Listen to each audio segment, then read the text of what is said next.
My name is Sue Pierce-Kelling, and my family and I have lived on Old 76 Road for about 30 years. And we're good neighbors of Tony, Tavalli, and I'm sure there are other people in the town like Tony who have a voice that's different than the majority of the voices that have been heard tonight.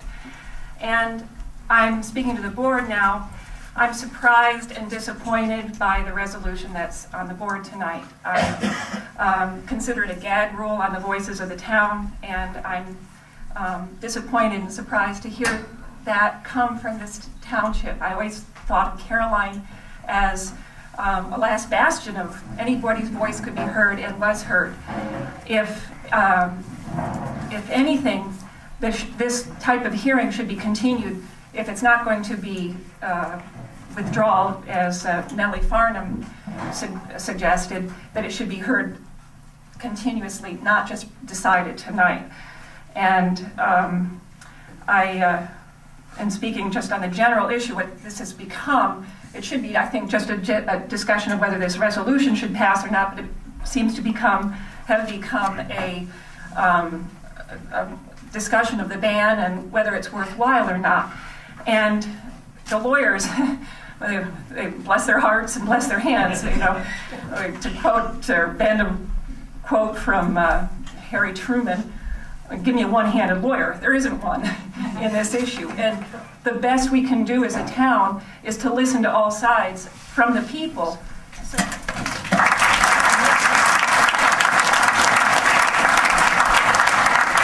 Glenn Robertson should come forward, please. Glenn Robertson. What number are you up to, Judy? I'm up to 37. My name's Milton Tom. I live in Caroline. I'm a 20-year landowner in the southern part, basically right next to Tioga County, where it's probably considered a hot spot, more of a hot spot for development than here, I guess. And I know, I guess I consider myself an environmentalist, and I'm pretty into my bicycling, at least. I feel like I'm getting old here, but anyways, but I guess, I just have I don't have really anything too prepared. I have scribbled notes here, so bear with me. I'm not going to comment actually on the resolution, which to be honest, I don't understand that well. But what I will comment on, I guess, is I think something that'll maybe get people to think some, which is something I've been thinking about and studying a lot, which is I think we're all pretty heavy, everybody here is a pretty heavy user of energy. I mean, some people do better than others, but everybody has a heated house, as far as I know. And, people have refrigeration, people have cars, most people fly. Even though people don't want to admit it, everybody here lives on a standard different than people in Nigeria, people in, the person talking about working in South America. People there, energy's taken, the resources taken, and they don't get anything back in return. But that's really not true here, because people here are living the comfortable American lifestyle, I think. So I think you have to consider where we get our energy from. And I think gas, when you look at it, and I've studied, and I'd be happy to talk with other people later, is one of the safer and cleaner sources of energy. And I think, so I think we should work on, and I think we have a lot of expertise in the area, and we should work on clean and safe development of it. Just to go through, what other sources of energy do we have? We have coal, we have nuclear, we have oil. Those are where we really get most of our energy from now. In the future, maybe we can get it from solar, we can get it from wind. When you consider, I think there's some amount of, people are removed from reality when they think that renewables are a simple solution. Ithaca Falls, if it were developed, would provide 100 times the energy of all solar being used in the county now. People don't want to develop Ithaca Falls. It's not a huge source of energy, but it's it's much more than all the renewable energy used now, and people don't want to use it. So I think there's people should take a hard look at where they really expect to get their energy.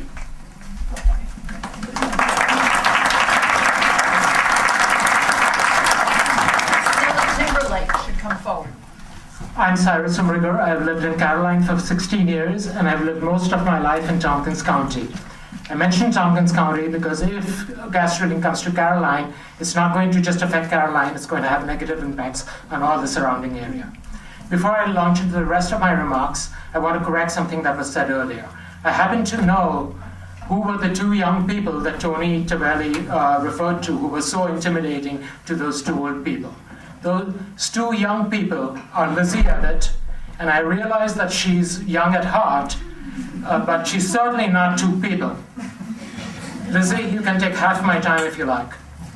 I am 66 years old, and I alone visited Mr. and Mrs. Ogden on March 13th.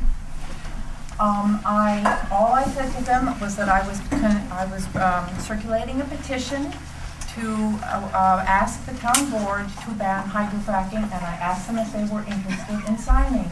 And they said yes, they would. They would like to know more about it, though. So we had a very cordial conversation that took about 15 minutes.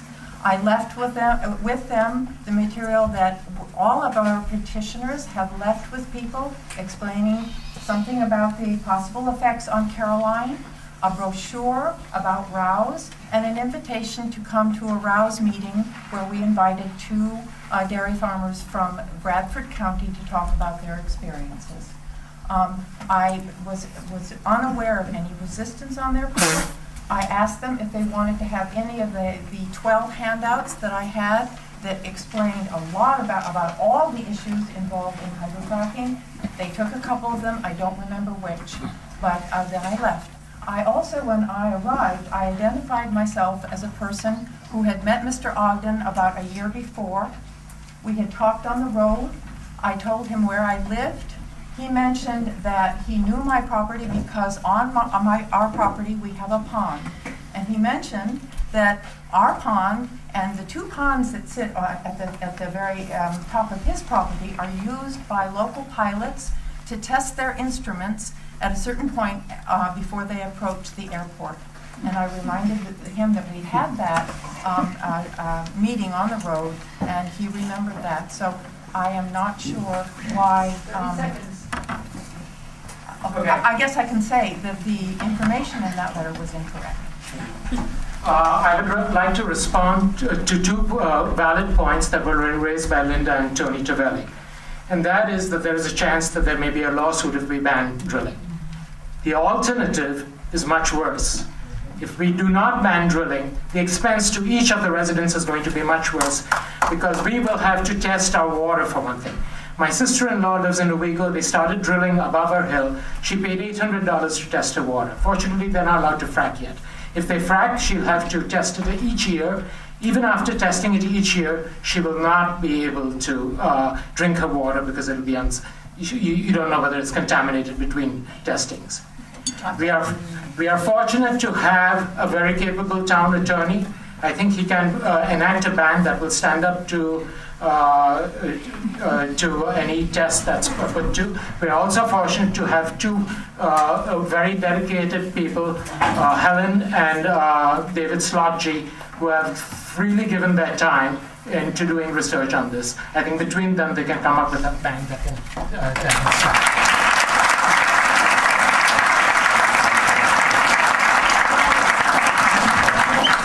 And Aaron Snow should come forward. Is Aaron here? Fine, go ahead. I'm Glenn Robinson. I live in Brooktondale. I've been here about 5 years.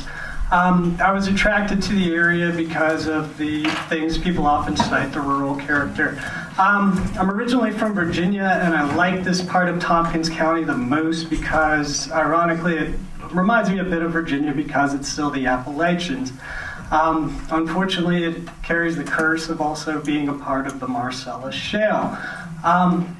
It's been cited that the fiduciary responsibility to avoid a potential costly lawsuit is the primary motivation for stymieing the ability of the town to enact a ban I would move that, an even greater fiduciary responsibility is to protect the property values of all the homeowners in this county, not just people who stand to gain a great deal from leasing out their land.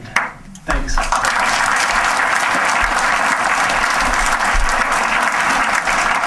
Louis Friedman, come forward.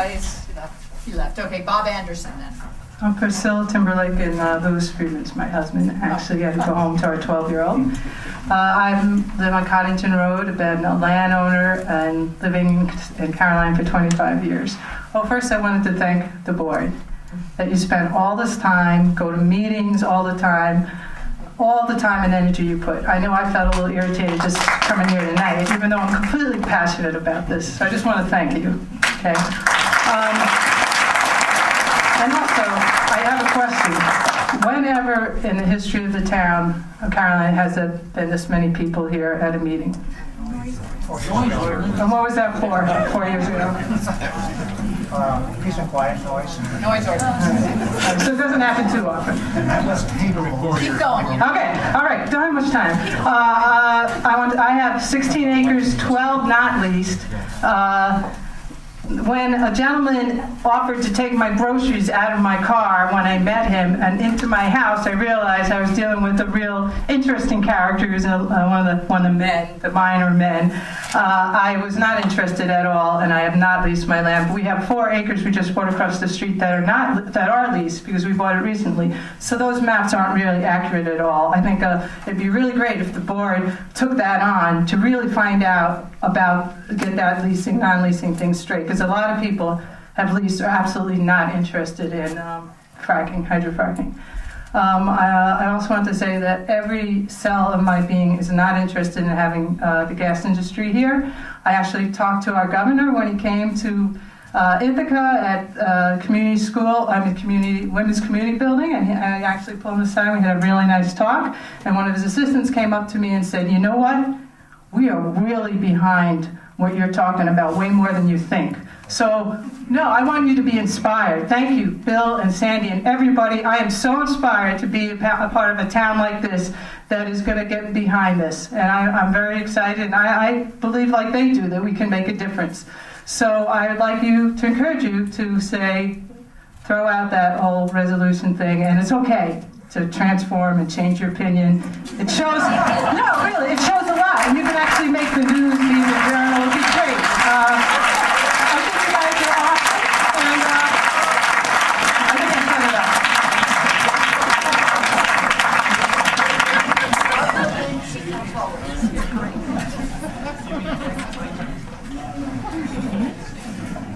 So I was at the meeting last week. My name is Aaron Snow. I live on Buffalo Hill Road. I'm generation number 7 who's living there now. So I was at the meeting last week when this resolution was put forth. It seemed last week that 3 of the town board members were interested in the resolution. I really hope that you guys have been moved tonight. I've been moved. I just look at the power and the energy in this room here. I'm really moved by it, and I hope you guys are the same, and we'll reconsider the resolution that you guys drafted. But yeah, I took some words from last meeting. Linda said, well, it's going to be awful if we're focusing our energy at the local level, and it turns out we should have been doing it somewhere else.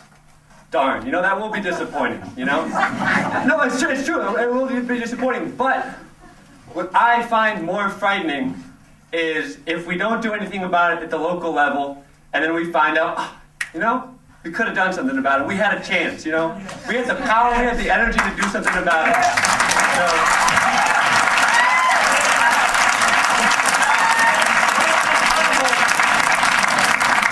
I feel us as a town, if we want to be powerless, we will be powerless. But, however, I see the citizens, I think we have the power to do something, and, I'm up for, I see people around, I think we're up for the fight. I'm up for the fight, So, just like I said, on behalf of the board, I hope you reconsider the resolution that was put forth. Thank you very much.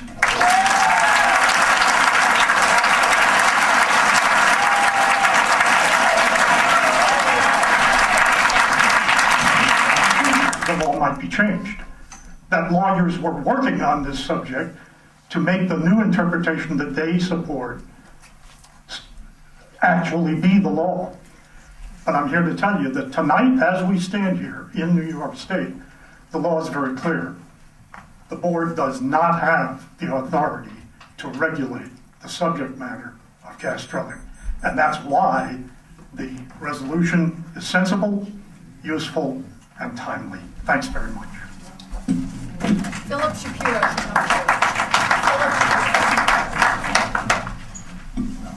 Hi, I'm Barbara Lynch, and I've lived for a while in the suburbs of West Slaterville with my husband, Paul Houston. And I would argue that no matter what the law says, the resolution isn't necessary. But it does send a message. And it sends the message that Caroline is a sitting duck.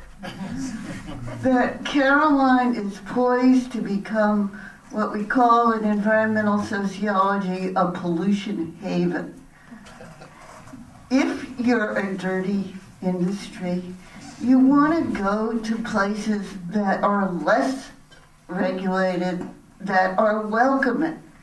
Passing the resolution, no matter what its intent, and I don't believe its intent is necessarily malign, but it would probably have the impact of saying to drillers, here we are, baby, come. And I don't think that's a message we want to send.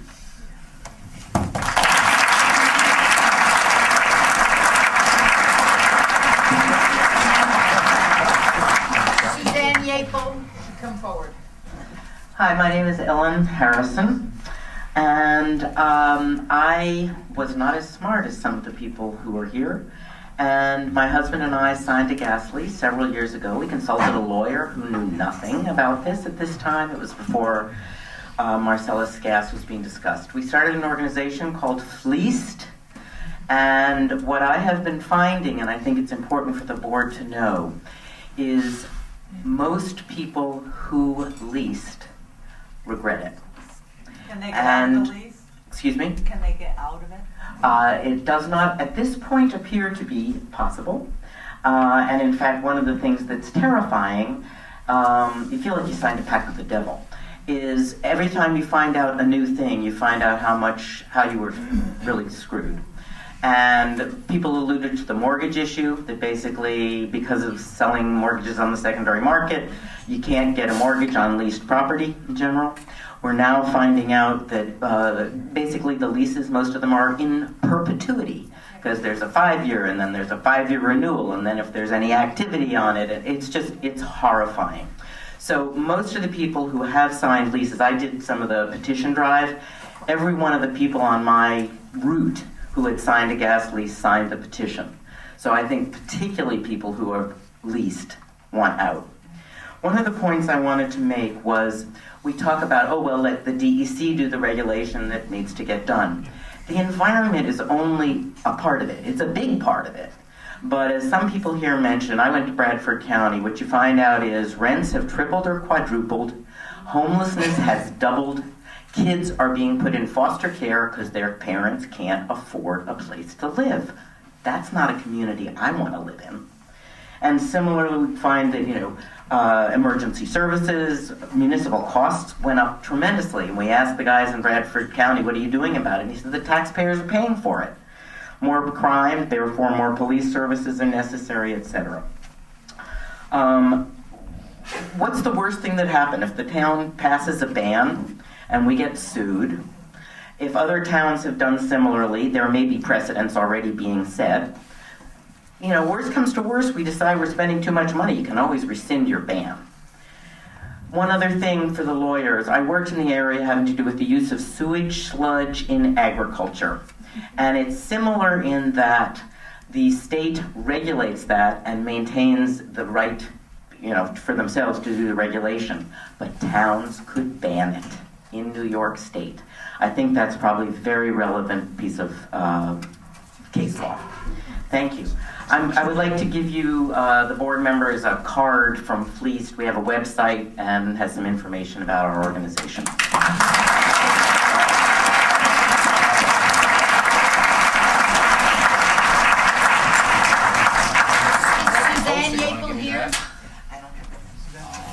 No, okay, how about, then we, two more after Phil, Bill Crispell and Beth Hollis or Holland? Hollier, sorry.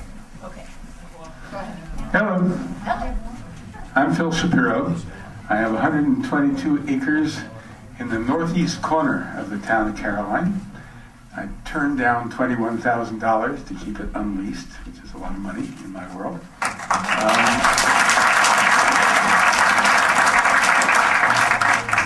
Cutting to the chase, yes, I'm hoping you will withdraw your motion here.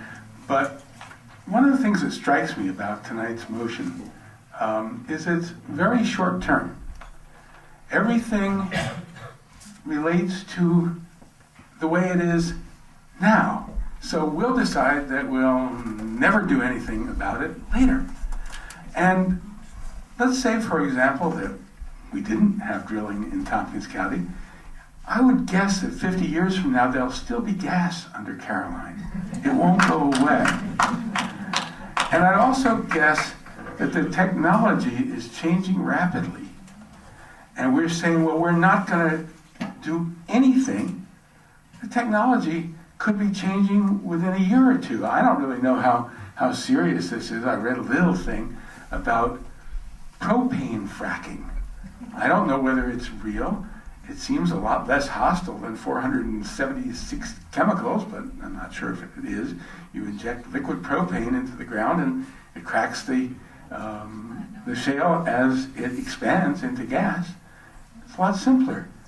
We might have a whole different attitude, but for right now, we're talking about passing a rule forever, more or less, or until such time as another town board decides to fight a different fight. Times are changing. Let's not tie our hands at this time. 5 years from now, this conversation might seem very obsolete.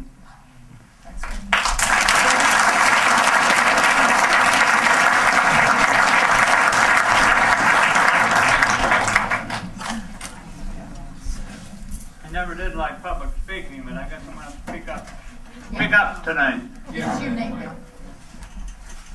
Gas is dangerous. We all know it. Gas prices have gone dangerously high. Well, they slipped back a little bit.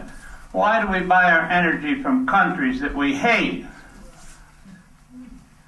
I was in Albany 6-8 weeks ago, or maybe longer, I can't remember. Marquis on the board said, have faith. Spring is coming. I don't know where coming went to.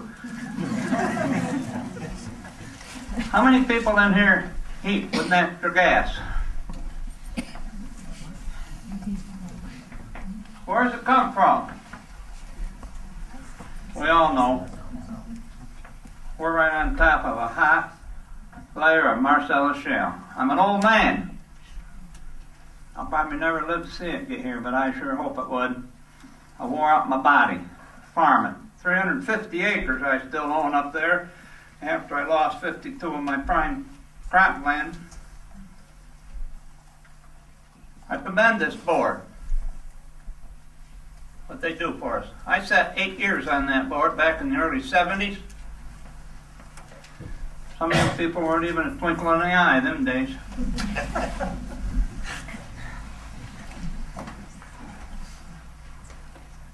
According to my liars, the wife sold 5 acres for $27,000 up in the Caroline Flats. It's on gas lease. It was when I had it. I don't know what it is now. It don't make no difference to me.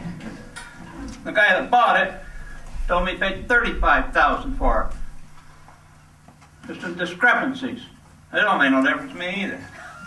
But I have 350 acres of land up there in the town of Caroline, and if anybody wants to offer me $7,000 an acre for it, I'd gladly sell it, and I'd move to some place where natural gas wasn't going to be a problem.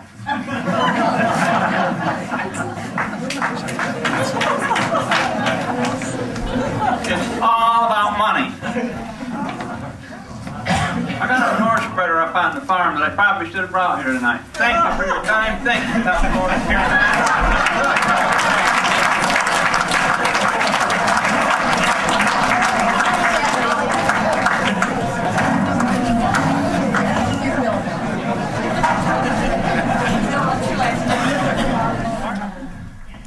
And I guess I'm here tonight because of the experiences that I had with the town, or not the town, with the county, back in 94-ish.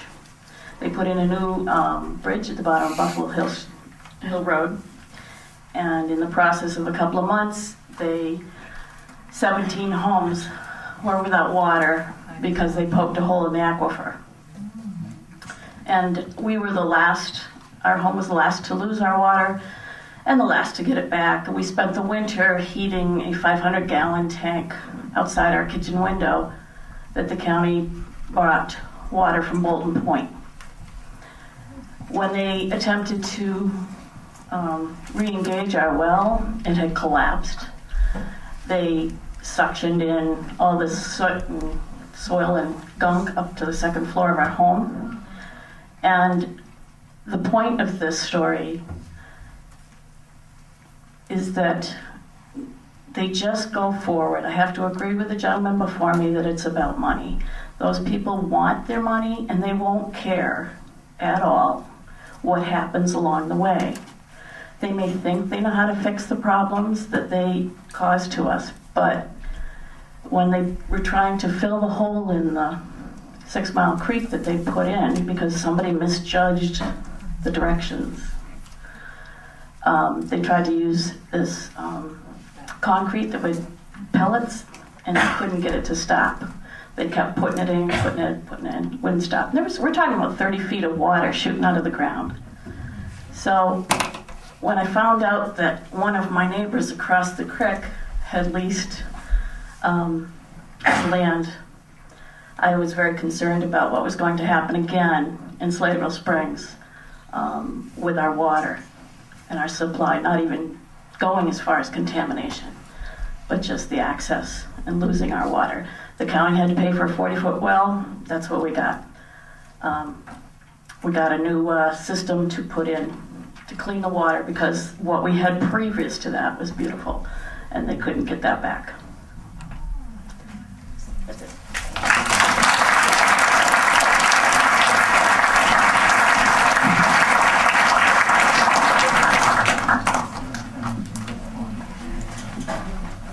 I want to thank you all. I want to thank Judy Saul for moderating tonight. Thank you, Judy.